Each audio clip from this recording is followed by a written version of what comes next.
Welcome back to Ro Reacts TV, where we react, review, and recap skits from the Country Wayne skit universe. Hey cousins, so it's over between Isaiah and Brooke. Wah! Nah, I'm glad it's over because Isaiah had the chance to tell her before he even all the way got with her.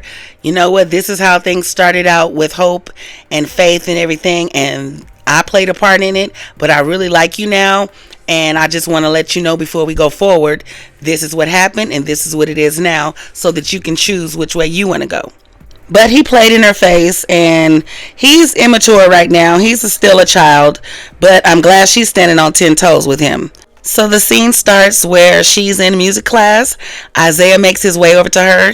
He tells her, "Man, I've been calling. You haven't answered any of my calls." She says, "Well, I told you I needed some time. I haven't checked any of my messages." He says, "Well, how much time do you need?" Cousins, and I'm so glad they haven't done anything sexual, because that would have taken more time for her to think. So Brooke says, "You know what? I've been thinking about it, and to be quite honest, I think this relationship is over. Yeah, I think that I've come to that decision." He says, "Well, why are you saying that? I've already checked those girls. I've already checked Hope and Faith. Check yourself. Okay, that shows the immaturity. Forget what they did. What about your part?" Brooke says, "I don't care if you check them." She says, "Even now, I'm up in my music class, minding my business, and you feel it's your business to come and tell me why haven't I called after you did something so grimy yesterday." He tells her, "I didn't do nothing grimy yesterday. Something in my past came out, and you should have been the first to tell her that, like I said, not let no other girl, woman, boy, whoever hold it over her head. Plus, Bethany overheard the conversation this morning. Isaiah, you're on her SHIT list. She doesn't like you now." Isaiah says, "Lately, I've been crossing my T's and dotting my I's when it comes to you." Brooke doesn't care about none of that. She says, "We're not together. I'm so sorry." "Go on ahead, Brooke, and stand on your 10. We know it's natural for you to date, but we trying to send you on off to college." Brooke tells him, "If I wanted to be treated badly, I would just be talking to anybody out here. And if I want to be treated better, I'm pretty sure I can find someone who will treat me better than you." "Go on, Brooke. You better know it, mama."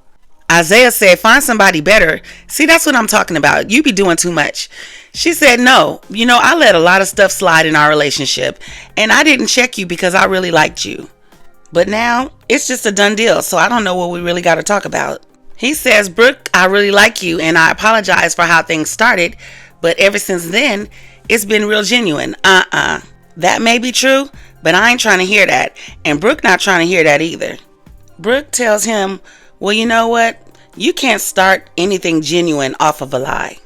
She says, "You can go back to Hope and Faith, or you can crawl back to your friend group, but what we have is not anymore." He says, "Those are not my friends." She said, "Well, you know what? I don't know what to tell you." Go on here, Brooke. You know what? Between Shara and Bethany, she's going to be a piece of work in a great way. Isaiah says, "I think that we should just start over. I feel like that this little inconvenience, we could look over that." She says, "Well, this is not minor. This is not a small inconvenience." She says, "This is why we don't see eye to eye, because you think this is minor and I think this is something big.